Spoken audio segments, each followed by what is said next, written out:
Hey everyone, Carrie Beck here with Family eBears, where we help you start and scale online businesses to find freedom in your life to do what you're called to. We are in the middle of a series about making consistent sales. Some of y'all just want to make some sales. I get it. We've been talking about problems that we have in our business. I would say problems, I would say challenges. All right. And one of the things I hear from y'all over and over are, why are my people not buying? We're going to talk about that and how you can fix it. Three different ways that you can fix it. Because you say, I have an email list, but no sales. I can't convert my leads, email list. Well, let me tell you, we're going to talk about three hidden reasons your leads aren't buying and some small fixes that can turn that around immediately. I think I've told this story before about Sarah Blakely. She started Spanx with about $5,000 in her savings. If she believed she was solving a real problem, she wasn't hesitated in demonstrating how this worked. In fact, she believed building trust with her future customers was the most important thing to do right now, not to scale her business, but to build that trust. She would even go into the store bathroom to change, to build trust before scaling. Spanx hit $4 million in its first year and continues to grow exponentially. So what did she focus on? Focused on trust with her future buyers. Number one reason people don't buy from you is maybe they don't trust you. There is some trust factor that is missing. Without trust, those leads, that email list is just going to stay cautious and they are not going to buy from you. This is why I think there are two ways that you can build trust. One is a welcome series or a nurture series, and two are webinars. Webinars give you a chance to teach and give good value to your people before you ever offer them a product. And you also build a relationship with them over time. A welcome, excuse me, a welcome email series can do that also. Do you have a welcome email series? What's in it? Is it doesn't include things that will build trust. I have to tell you, this is one of my goals in the next few months is to rewrite some of my welcome series and my funnel because I feel like I've got something new that I want to work on, but I need to really work on my email welcome series because I think there are other ways, many ways that I could build more trust before I sell. You see, a welcome series and a webinar, they help you serve your audience with value before you sell to them. It allows you to point out maybe some of their pain points and some solutions before you sell them the best solution. So reason number one that people aren't buying, trust is missing. Reason number two, the value just isn't clear. There is some kind of messaging problem.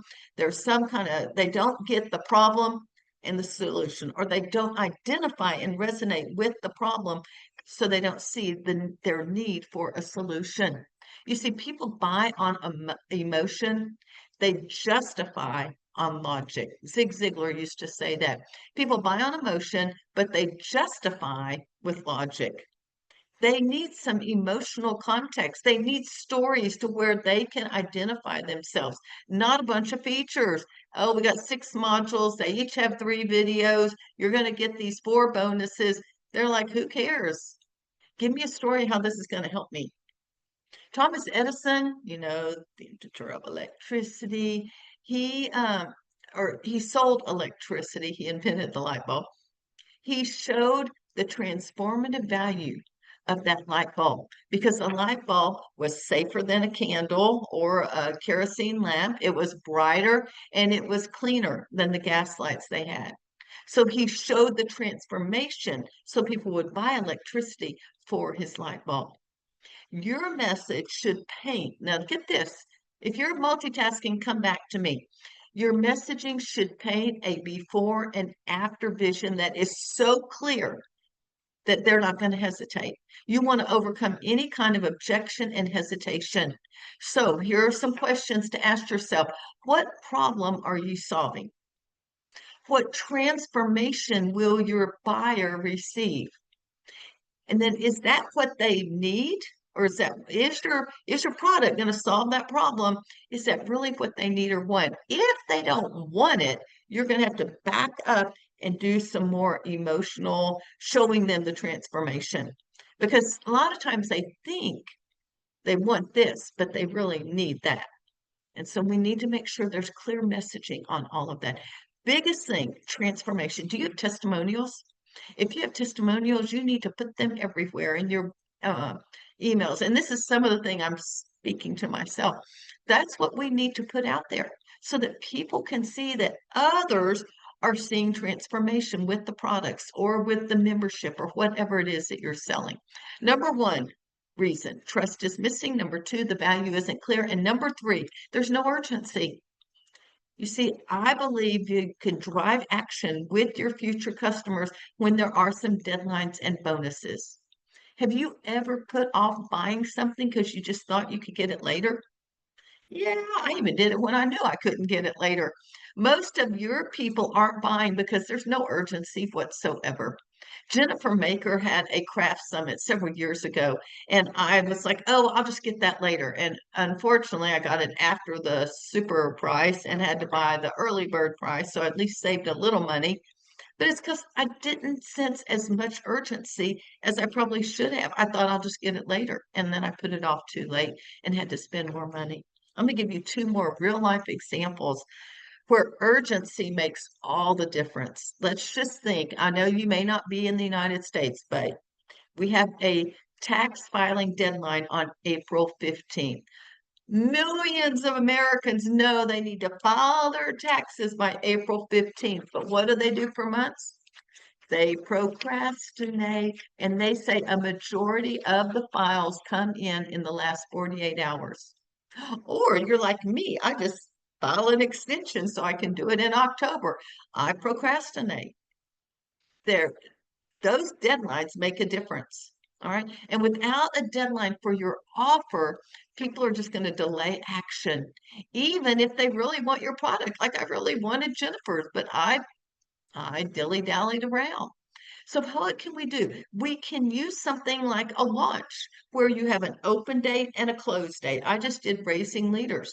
It opened on a Friday and it closed the following Friday. Now, so you can do a launch. The other thing is on a webinar.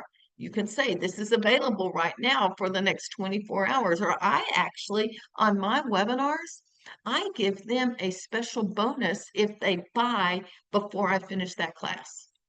And for Raising Leaders, it's a $10 Amazon gift card. Yeah, it's money out of my pocket. They're spending $197 for this course. And if that $10 card will help them, and I explain why I'm giving them that. It's because you could buy a classic book, you could buy a learning toy. I give them specific ways they could use it. But it was just a week and a half ago. I had two people. They bought on that course, bought on that webinar, on that masterclass, and I sent them a $10 Amazon card. Or with the webinar, another thing that you can do is offer a 24-hour bonus. That's a fast action bonus. Hey, if you buy now, you're going to get this bonus that no one else is going to get. So deadlines are good. They create urgency and some scarcity. Another one is Disney, real life example. They had a vault in the 1980s to the 2000s where you could get VHS. Okay, some of y'all may be too young to know what that is old videotape or a DVD movie. They were in the vault. But most families would just go, oh, well, I'll just buy it later when I need it. Well, you know what Disney did? They changed their mindset and they changed their customers' mindset. They started putting out special edition movies with bonuses, and it was limited. You can only get this special edition for this month, let's say. And parents rushed to buy that movie before it returned to the vault where you couldn't get it anymore. Their sales skyrocketed. How can that apply to you? You can combine a limited time availability with an added bonus. That's what I do with my launches, with my webinar classes. You can only join Raising Leaders, Not Followers 3 times a year. And this is one of those times. I had people in there going, Will you open this again this year? I'm like, no, it will be 2026. And really, right now, when I'm recording this, this is August, they can't join again till March. So however many months that is, that's a lot of time to wait if it is something that you're interested in. Some other things, a replay deadline. Maybe you offer a replay, maybe you don't, only to people that ask, but that replay deadline, this is only available till now, and then it disappears.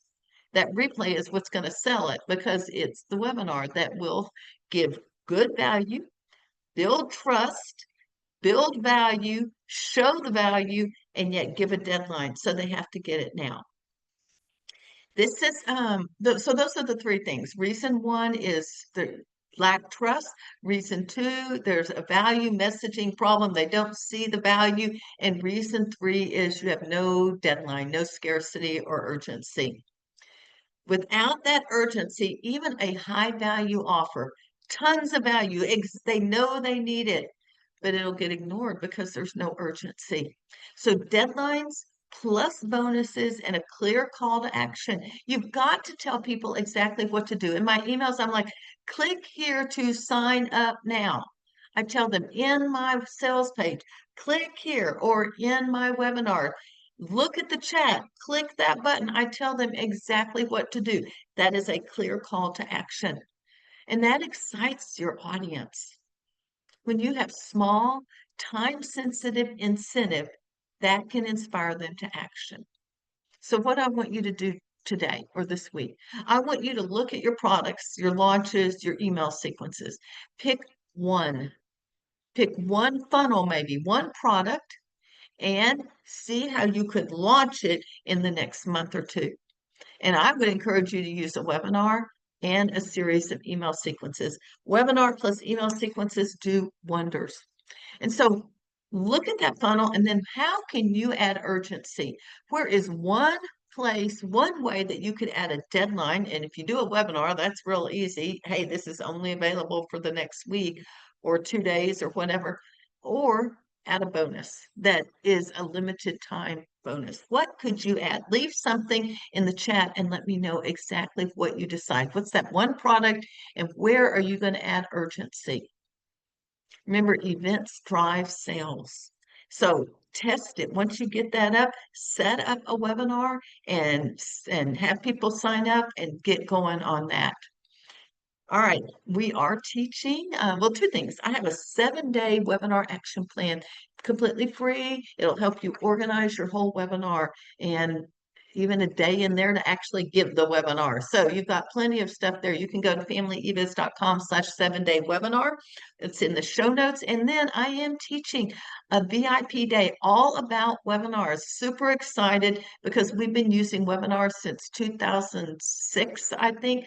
Wow, that's almost 20 years. But webinars work. They drive sales because they are events. Just think, when you go to a convention, people spend money there because they're at an event and they're all excited and they start to see, wow, this can help them. So please join me with the VIP webinar day. I can't wait to share some of the things that have worked and some of the tweaks that we are making right now. I saw some really cool things that I am going to be putting into practice to get people on that live webinar. And I'll share it with you at the VIP day. I am Carrie Beck with Family eBiz. We'll talk to you next time.